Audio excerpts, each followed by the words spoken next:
menguatkan barisan kita dan meminta kepada Polda Metro Jaya untuk segera menerapkan status ini, ya, tersangka atau KSP3 bisa diungkap kembali. Tapi kuncinya satu, tinggal menunggu ijazah asli yang diklaim dimiliki oleh saudara Jokowi ditunjukkan untuk dicocokkan sehingga menjadi clear bagi relawan Jokowi dan pendukung Prabowo Gibran menyampaikan pernyataan sikap terkait status hukum Roy Suryo CS atas laporan pencemaran nama baik dan penghasutan. 8 pernyataan sikap yang disampaikan diantaranya meminta polisi untuk segera menetapkan tersangka kepada Roy Suryo CS. Tangkap teroris! Tangkap teroris! Tangkap teroris! 8 pernyataan sikap relawan dan pendukung Prabowo Gibran disampaikan Wakil Ketua Umum Jokowi Mania Andi Azwan. Dari 8 pernyataan sikap diantaranya meminta aparat penegak hukum bertindak tegas dalam menyelidiki kasus Roy Suryo CS. Relawan juga mendesak Polda Metro Jaya untuk menetapkan status hukum kepada Roy Suryo CS.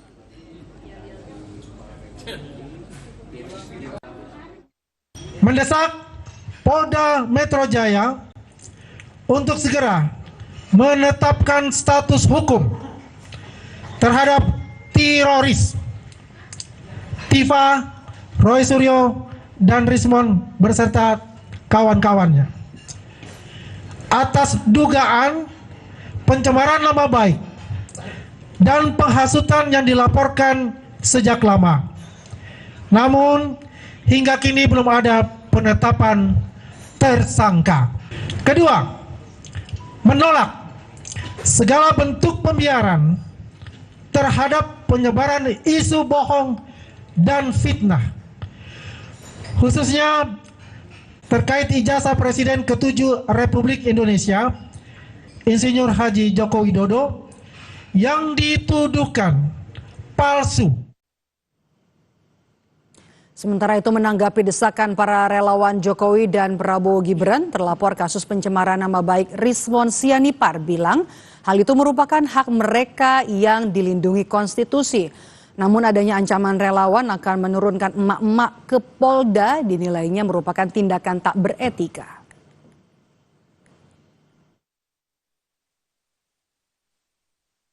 Itu merupakan hak mereka untuk berbicara, itu dijamin oleh konstitusi kita, tetapi dengan cara mengerahkan 500 emak-emak ke Polda Metro Jaya untuk mengintimidasi Polda Metro Jaya agar secepatnya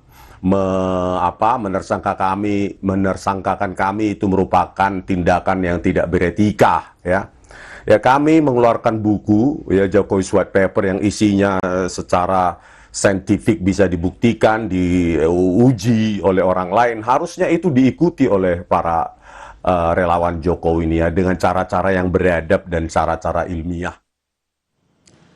Kasus pencemaran nama baik Jokowi yang bergulir di Polda Metro Jaya dengan terlapor Roy Suryo CS akan jalan di tempat.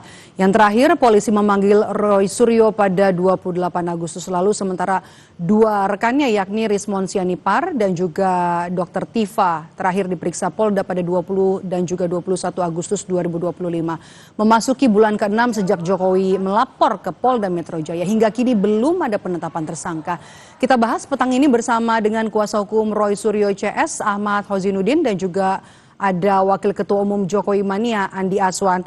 Selamat petang Bapak-Bapak dengan Maidop. Ya, selamat petang. Oke, saya mau ke Bung Andi terlebih dahulu. Bung Andi, sebelum kemarin ya, Anda dan juga kawan-kawan menggelar konferensi pers. Apakah sebelumnya sudah mendapat informasi terbaru dari penyidik soal status Roy Suryo CS? Ya, untuk status itu saya mendapat informasi dari saksi ahli terakhir dan kami itu sudah selesai pemeriksaan terakhirnya dan mendapat kabar lah kira-kira kemungkinan, ya, ketika akan menyerahkan semua kepada penyidik, ya, yaitu mungkin pertengahan Oktober itu status hukum itu sudah bisa, katakanlah gelar perkara itu bisa dilaksanakan gitu. Karena semua saksi-saksi itu sudah diperiksa oleh para penyidik, ya. Jadi kita lihat saja seperti apa. Memang ya teman-teman ini juga merasa bahwa ini begitu lama gitu, drama-drama ini terjadi. Katakan sudah hampir 6 bulan sejak Pak Jokowi melaporkan pencemaran nama baik tersebut, ya. Dan memang juga kita menyadari bahwasannya banyak alat bukti dan banyak saksi-saksi yang diperiksa dan sangat intensif dan juga berhati-hati. Nah, kalau kita lihat juga kejadian kemarin terjadinya ada demonstrasi di Palembang, itu ya salah satu juga kemungkinan yang menghambat dari kerja-kerja dari pihak penyidik ya terhadap kasus ini. Tapi ya kita seperti ketahui bahwa kita masyarakat semua ini jenuh ya dengan kondisi-kondisi seperti itu, ya seperti ada satu pembiaran dan sebagainya. Makanya kita akan membuatkan barisan kita dan meminta kepada Polda Metro Jaya untuk segera menerapkan status ini, ya, tersangka atau KSP 3, biar status hukumnya itu jelas gitu di mata masyarakat gitu. Jadi tidak ada polarisasi kembali yang terjadi di masyarakat kita. Begitu, Dok. Oke. Saya mau ke Bung Hosinuddin. Mendesak untuk penetapan status tersangka begitu ya, tapi juga mengancam akan membawa emak-emak juga ke Polda Metro Jaya. Menurut Anda, Bung Hosinuddin? Ya, baik. Bismillahirrahmanirrahim, saya ingin menyampaikan 3 poin ya, menanggapi konferensi pers yang disampaikan oleh pendukung Jokowi begitu. Yang pertama, saya katakan bahwa konferensi pers ini tidak bernilai secara hukum karena orang-orang yang melakukan tidak memiliki legal standing bicara soal pencemaran yang saat itu dilaporkan oleh saudara Joko Widodo di 30 April 2024 yang lalu. Setidaknya baru memiliki nilai jika itu disampaikan langsung oleh saudara Joko Widodo selaku pelapor atau kuasa hukumnya yang memang ditunjuk untuk mengurus urusan itu. Adapun hal-hal yang lain yang dilaporkan misalkan oleh Peradi Bersatu yang dulu melaporkan juga klien kami yang kemudian terbukti bukan Peradi Bersatu, ya nilai cumanan ini tidak dalam konteks pencemaran. Jadi tuntutan terkait pencemaran itu tentu saja tidak memiliki bobot hukum karena bukan disampaikan oleh pihak yang melaporkan yang punya kewenangan langsung apakah dirinya merasa direndahkan serendah-rendahnya, dihinakan sehina-hinanya karena disebut ijazahnya palsu. Yang kedua, dalam konteks proses dan prosedur, saya kira Bung Andi Azwan juga harus periksa dari keseluruhan persoalan, ya, bukan hanya saksi yang diajukan oleh penyidik atau saudara Joko Widodo. Sementara saksi-saksi di pihak kami belum di cross check apakah sudah diterima atau diperiksa. Sekedar konfirmasi kepada media dan seluruh masyarakat bahwa saksi-saksi kami itu masih ada yang belum diperiksa, baik saksi fakta maupun ahli begitu.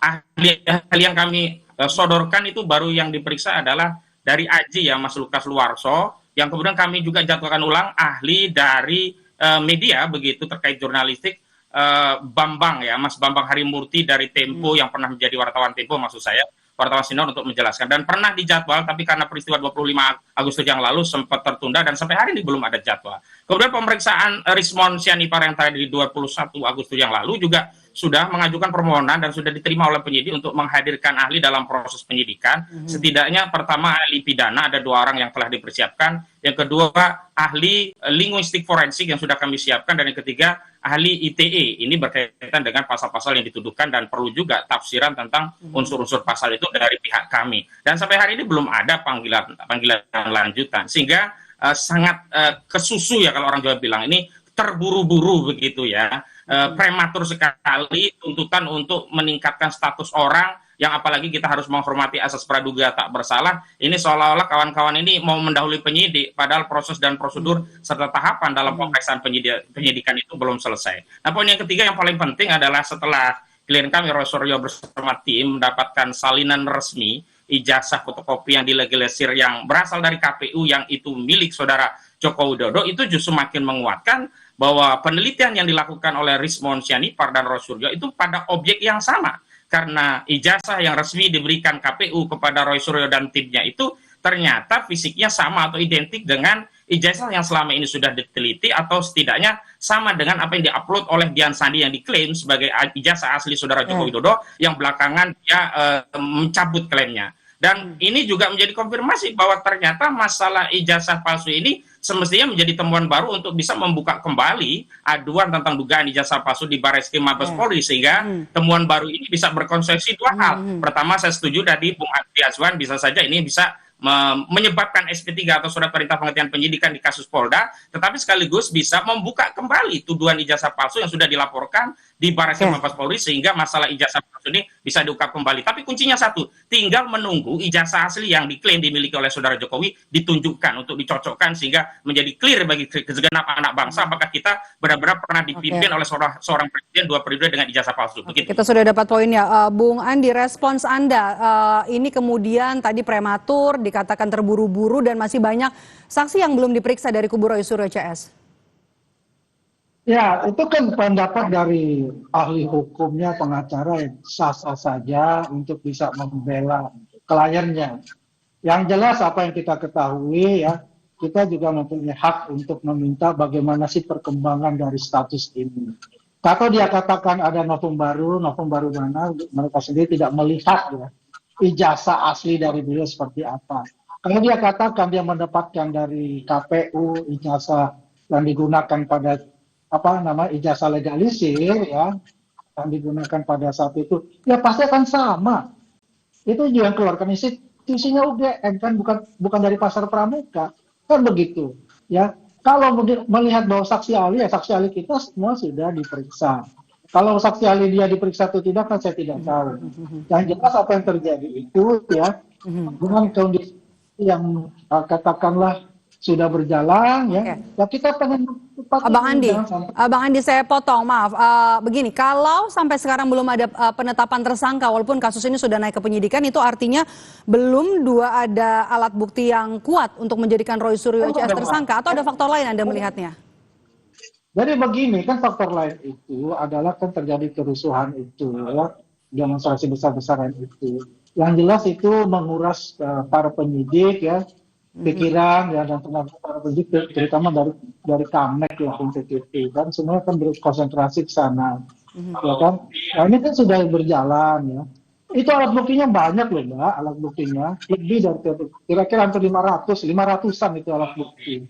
100 orang lebih yang sudah diperiksa ya, sebagai saksi ahli maupun saksi pelapor ya, dan sebagainya. Ya, kalau itu yang dikatakan oleh Sinudin ya sah-sah saja untuk itu. Yang jelas itu ada pembuktiannya nanti ya, setelah dilakukan oleh penyidik ya, gelar perkara itu yang kita tunggu-tunggu. Kapan ini gelar perkara ya kan? Kalau gelar perkara sudah dilaksanakan, kita sudah jelas tuh ya di mana hukumnya. Dan juga kalau kita katakan bahwasannya tidak punya legal standing, ini kan selalu dikatakan legal standing. Oke. Di dalam kita. Oke, kita sudah dapat poinnya, Bung Hosinuddin. Bang Andi, kita mau ke Bung Hosinuddin. Dari pemeriksaan terakhir klien Anda di Agustus kemarin, apakah kemudian penyidik sudah mengarah ke penetapan tersangka kepada klien Anda? Oh, masih jauh ya. Pokok persoalannya itu adalah bahwa saat klien kami diperiksa dan minta ditunjukkan ijazah yang konon sudah disita oleh Polda Metro Jaya, penyidik tidak bisa menunjukkan itu, dan konon kata penyidik itu diperiksa ulang di Barreskrim Mabes Polri. Nah, dalam kesempatan ini saya ingin tegaskan begini, klien kami tadinya berpikir bahwa ijazah yang dipegang Jokowi itu berbeda, sehingga ada kemungkinan kesalahan analisa atau kesimpulan baik dengan level analisis ya, level error analysis, ataupun dengan pendekatan digital forensik yang dilakukan oleh Rismond Sianipar dan Roy Suryo. Tetapi begitu kami mendapatkan dokumen dari KPU yang dilegalisir yang fisiknya ternyata sama seperti yang diunggah Dian Sandi, maka klien kami tambah ya yakin dengan kesimpulan memang ijazah ini bermasalah. Sekarang tinggal kita tunggu ya sikap negarawan, keberanian saudara Joko Widodo untuk menunjukkan ijazahnya. Kalau ijazah itu ternyata sama dengan yang dilegalisir, walaupun secara substansi kami meyakini sama, tapi secara formil kan kita memang harus melihat ijazah yang dipegang Jokowi langsung. Maka kalau ijazah itu ditunjukkan sama, ya sudah, kesimpulan klien kami tidak akan berubah bahwa ijazah itu palsu dengan penelitian sudah dilakukan oleh klien kami. Dan kalau ijazah itu palsu berarti berkonsekuensi pada dua hal. Pertama, itu berkonsekuensi penghentian penyidikan di Polda yang dilaporkan oleh saudara Jokowi, sekaligus itu membuka kembali penyelidikan di Barreskrim yang selama ini sudah dihentikan dengan tidak transparan, yang sampai hari ini juga Barreskrim tidak pernah menunjukkan wujud ijazah asli yang diklaim asli milik saudara Joko Widodo. Begitu. Oke, baik. Terima kasih. Ahmad Hosinuddin, pengacara Roy Suryo, dan juga Andi Aswan, Wakil Ketua Umum Jokowi Mania, sudah bergabung bersama kami di Kompas Petang. Terima kasih, Bapak-Bapak. Baik, sama-sama. Terima kasih kembali.